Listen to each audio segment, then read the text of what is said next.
Hello students, welcome back to my YouTube channel Success Sarathi. Myself Namya Katyal.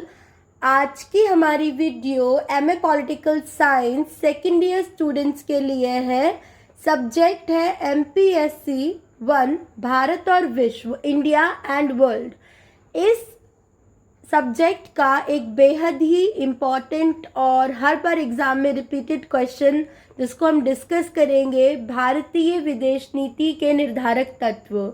यानी कि ऐसे कौन कौन से तत्व थे, ऐसे कौन कौन से कारक थे जिनका प्रभाव भारत की विदेश नीति पर पड़ा. टॉपिक स्टार्ट करने से पहले मैं आपको ये कहना चाहूँगी कि अगर आप मेरे चैनल पे नए हैं तो मेरे चैनल को सब्सक्राइब ज़रूर कीजिए और मुझे कमेंट करके ज़रूर बताइए कि आपको मेरा पढ़ाया हुआ कैसा लगता है. इंट्रोडक्शन. भूमिका.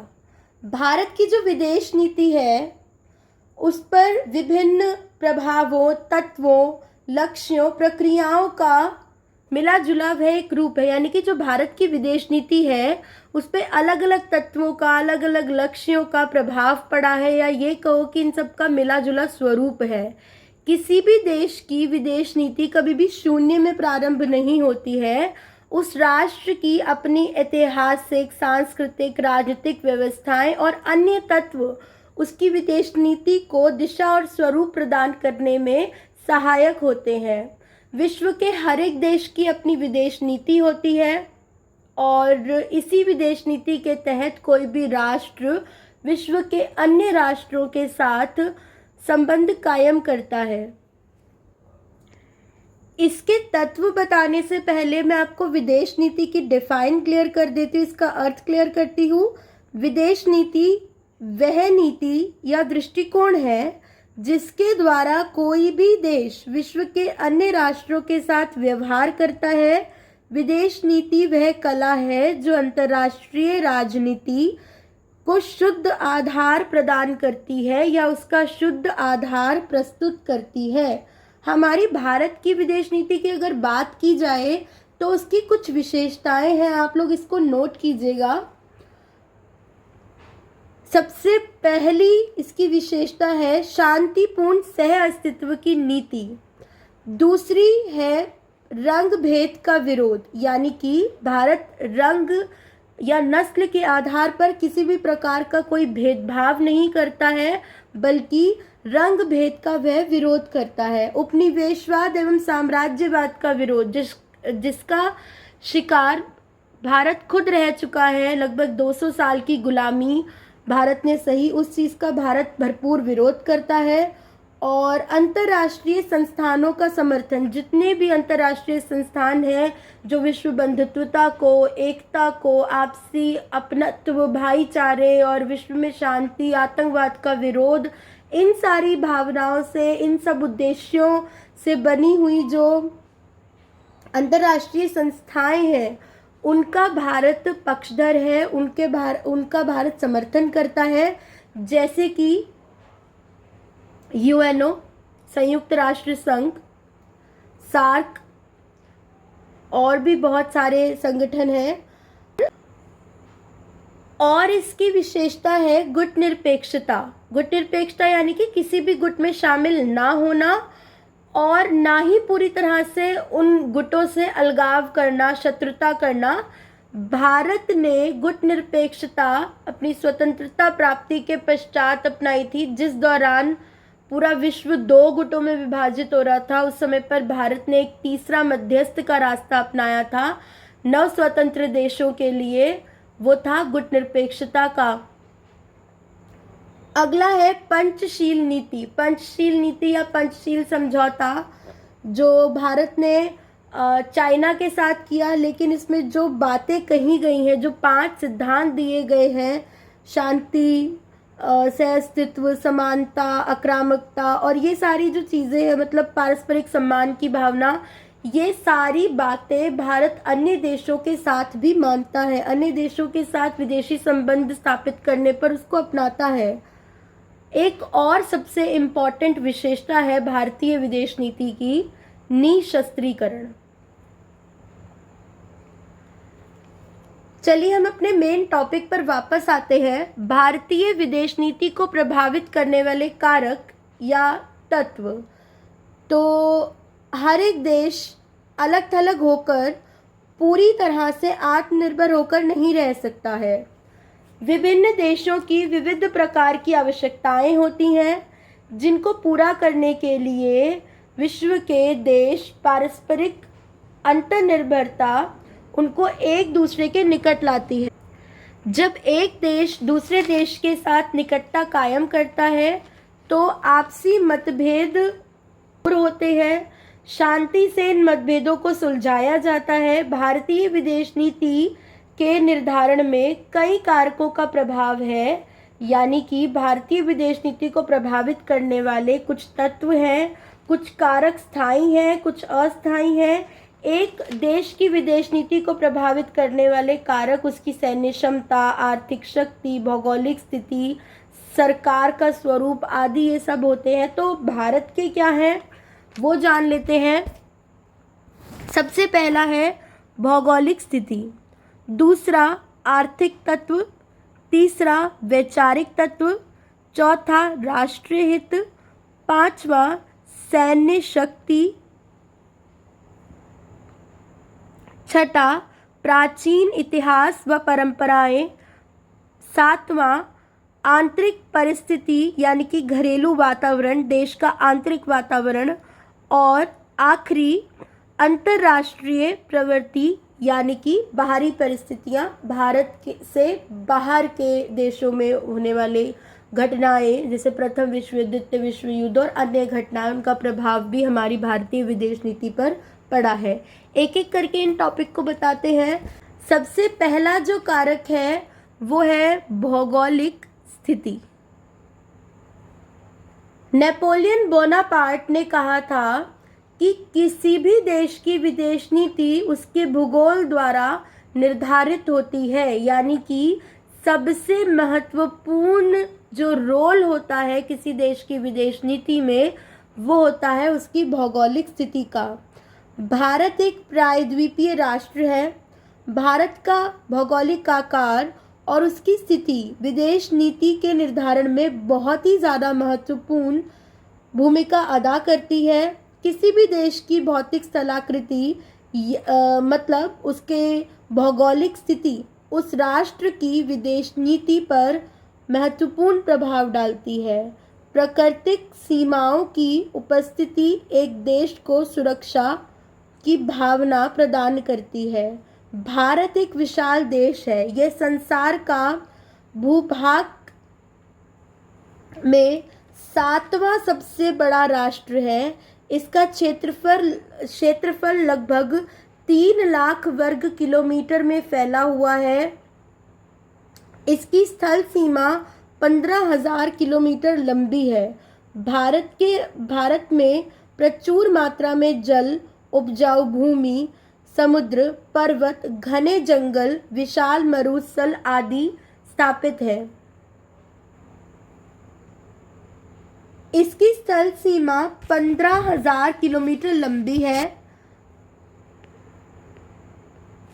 भारत के कुछ पड़ोसी देश हैं जिसके साथ इसकी सीमा जुड़ती है, सटती है, जैसे कि उत्तर में भूटान और चीन, पूर्व दिशा में बांग्लादेश और म्यांमार के साथ और पश्चिम में पाकिस्तान के साथ। भारत अपनी सीमाओं को सुरक्षित रखने के लिए काफ़ी शुल्क खर्च करता है। अफगानिस्तान और रूस भारत के जम्मू कश्मीर राज्य से बेहद निकट देश है। पूर्व प्रधानमंत्री अटल बिहारी वाजपेयी कहते थे कि मित्र तो बदला जा सकता है, पड़ोसी नहीं बदला जा सकता। अतः भारत को अपने सभी पड़ोसी देशों के साथ मैत्रीपूर्ण एवं तनाव मुक्त संबंध रखने चाहिए। भारत प्राचीन काल से ही शांतिपूर्ण क्षेत्र के रूप में अपनी पहचान बनाए हुए है। हालांकि उत्तर पश्चिम भारत पर लगातार आक्रमणकारियों ने आक्रमण किए हैं। भारतीय विदेश नीति यह ज़रूरत महसूस करती है कि उसकी उत्तरी सीमाएं सुरक्षित रहें। हिमालय एवं समुद्र की अपनी सीमाओं की सुरक्षा के लिए भारत को बहुत अधिक धन खर्च करना पड़ता है। भारत की भौगोलिक स्थिति यह स्पष्ट करती है कि भारत को अपने पड़ोसी देशों के साथ मधुर संबंध बनाए रखने की बहुत ज़रूरत है। हिंद महासागर में भारत की सुरक्षा एक विशेष मुद्दा है। अपनी सुरक्षा को ध्यान में रखते हुए सार्क और आसियान जैसे क्षेत्रीय संगठनों के साथ भारत हमेशा अपने संबंध मजबूत एवं मधुर बनाए हुए है। अगला तत्व है आर्थिक दशा। भारत एक विशाल प्राकृतिक संपदा का मालिक है। हमारी प्राकृतिक संपदा के बल पर हमारा देश विश्व में एक विकसित राष्ट्र के मार्ग पर अग्रसर है।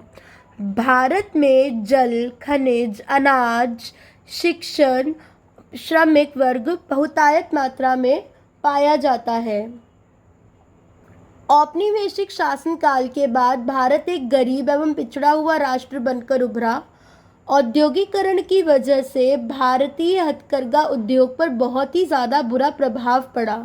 ऐसा मानो कि लोगों के हाथ ही काट दिए थे मशीनों ने, मतलब हमारा हथकरघा उद्योग पूरी तरह से छिन्न भिन्न हो गया था।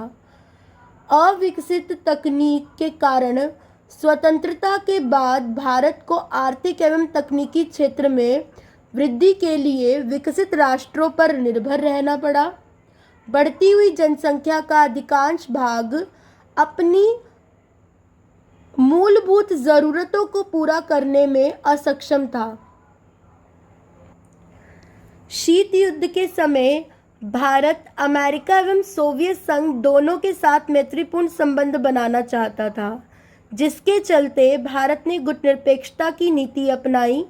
अब भारत ऐसा क्यों करना चाहता था? क्योंकि भारत अपनी जो आर्थिक स्थिति थी, आर्थिक, राजनीतिक, सामाजिक, हर तरीके से जो स्थिति उसकी खराब हुई थी, उसको वो सही करना चाहता था और वो वापस से किसी भी देश का उपनिवेश नहीं बनना चाहता था। इसीलिए उसने किसी भी गुट में ना शामिल होने की नीति को अपनाया और अमेरिका और सोवियत संघ के साथ मैत्रीपूर्ण संबंध बनाना उचित समझा।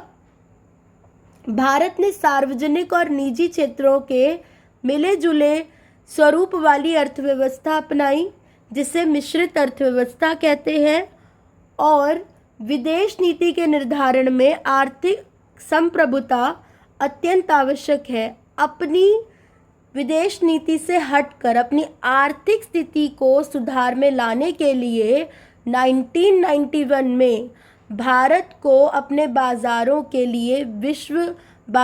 को विश्व के लिए खोलना पड़ा था, जिसके बाद भारत की विदेश नीति में आर्थिक तत्व का रोल और ज़्यादा बढ़ गया था। आर्थिक रूप से भारत उस समय पर अपनी स्थिति मजबूत कर रहा था। वर्तमान में भारत ने मैत्री संबंधों से अपने आर्थिक कल्याण मार्ग पर सफलता प्राप्त की है। भारत की आर्थिक उन्नति कई देशों को भारत की ओर आकर्षित करती है। संपूर्ण विश्व को सक्षम भारत ने आज अपनी आर्थिक मजबूती और प्रगति का डंका बजाया है।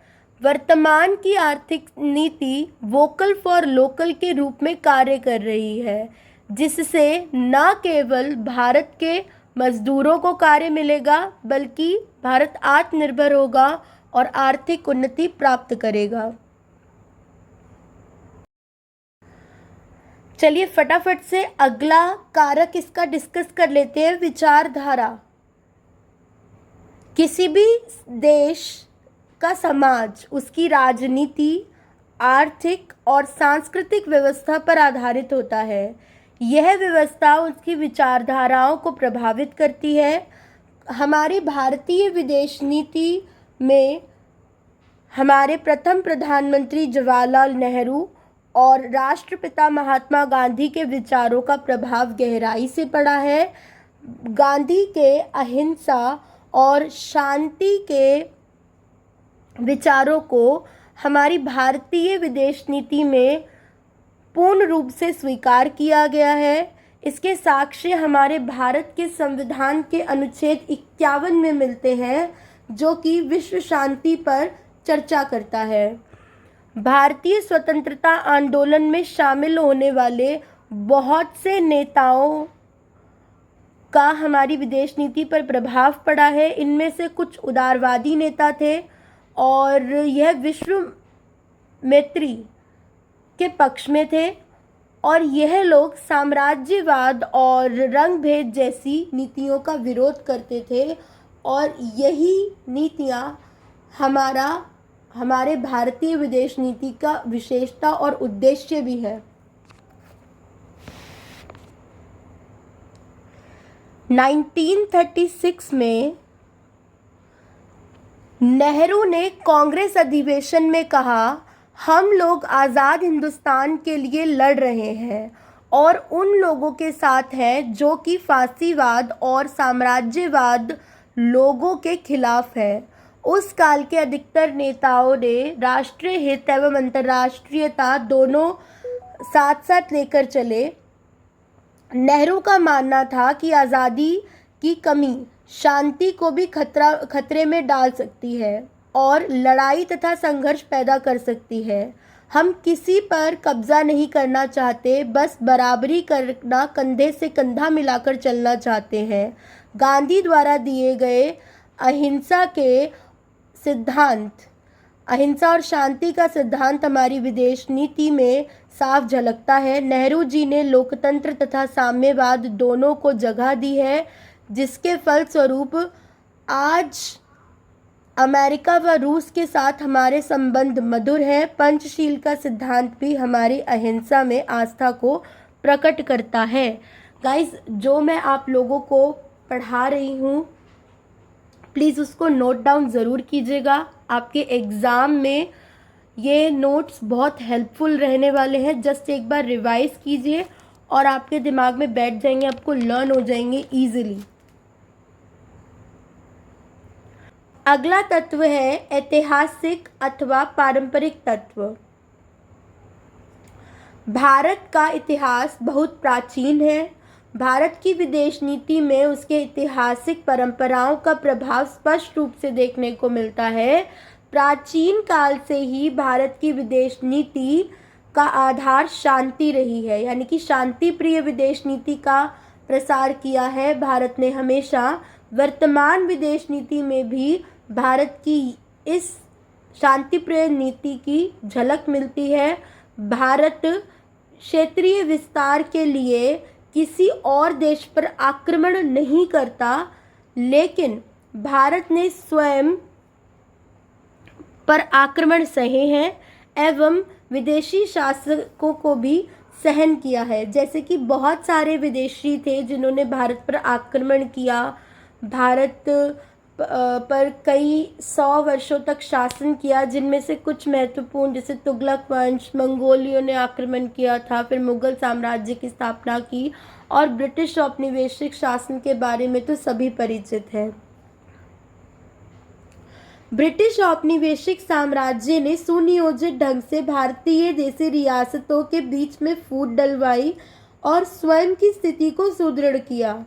इसी को फूट डालो और शासन करो की नीति कहते हैं। इसी नीति के आधार पर अंग्रेज 200 वर्ष तक लगभग हमारे भारत में शासन करने में सफल हुए। भारतीय विदेश नीति की संरचना में विशेष तौर पर कुछ सहायक मूल्य हैं, जैसे कि सहिष्णुता, अहिंसा, विश्व बंधुत्वता। हमारा राष्ट्रीय वाक्य है वसुधैव कुटुंबकम, यानी कि वसुधैव यानी कि पृथ्वी, कुटुंबकम यानी कि परिवार। ये संपूर्ण पृथ्वी एक परिवार की तरह है। ये हमारे ग्रंथों में दिया गया है, जिसको हमने अपना राष्ट्रीय वाक्य बनाया।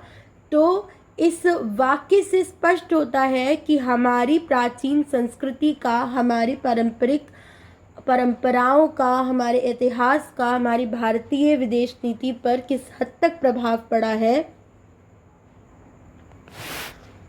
अगला तत्व है सैन्य क्षमता।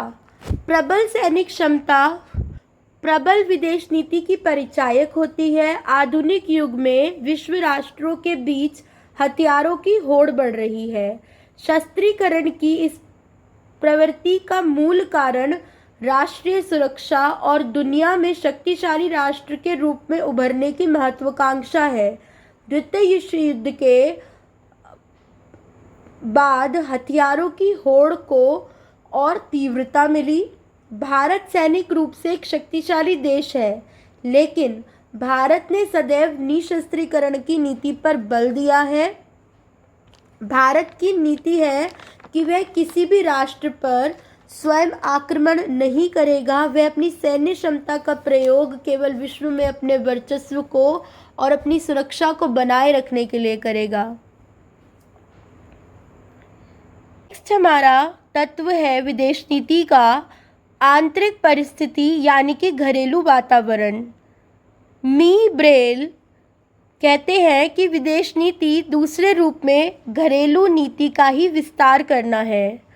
हर एक देश की विदेश नीति अपनी आंतरिक गतिशीलता के प्रभाव से मुक्त नहीं रह सकती है। मतलब हर एक देश की विदेश नीति पर उसकी आंतरिक परिस्थिति का प्रभाव निश्चित रूप से पड़ता है। घरेलू अथवा आर्थिक वातावरण घरेलू वातावरण का अर्थ है शासकीय प्रणाली की प्रवृत्ति, राजनीति, संस्कृति, राजनीतिक दल, लोकमत, सरकार की संरचना आदि। स्वतंत्र भारत अनेकता में एकता का सजीव उदाहरण है। भारत में अहिंसक आंदोलन के बाद ब्रिटिश राज से स्वतंत्रता प्राप्त हुई और लोकतांत्रिक प्रणाली को अपनाया गया, जो क्षेत्रीय, धार्मिक और सांस्कृतिक विविधताओं का एक उचित रूप दर्शाता है। हमारे देश की कार्यपालिका जनप्रतिनिधियों के प्रति उत्तरदायी है और हमारी राजनीतिक व्यवस्था संसदीय शासन प्रणाली पर आधारित है। लास्ट तत्व है बाहरी परिस्थितियाँ, राष्ट्रीय स्थिति। हमारे देश के पड़ोसी एवं आसपास के देशों में होने वाली घटनाओं और परिस्थितियों का प्रभाव हमारी विदेश नीति पर होता है। द्वितीय विश्व युद्ध के बाद विश्व दो गुटों में बंट गया था। इन दोनों गुटों में शीत युद्ध चला। भारतीय विदेश नीति को इस शीत युद्ध और द्वितीय विश्व युद्ध दोनों ने ही प्रभावित किया। शीत युद्ध के परिणामों ने भारतीय विदेश नीति की दिशा एवं दशा तय करने में बेहद महत्वपूर्ण भूमिका निभाई। शीत युद्ध के प्रभावों का परिणाम गुटनिरपेक्षता है। विश्व व्यापार संगठन की भूमिका भी हमारे विदेश नीति को प्रभावित करती है और सार्क, आसियान जैसे कई अन्य राजनीतिक संगठनों का प्रभाव हमारे देश की विदेश नीति पर पड़ा है। और भी ऐसी घटनाएं हैं जैसे 9/11 जैसी आतंकवादी घटना, शीत युद्ध, प्रथम विश्व युद्ध, द्वितीय विश्व युद्ध, इन्होंने प्रत्यक्ष और अप्रत्यक्ष रूप से हमारे देश की विदेश नीति को स्वरूप देने का काम किया है।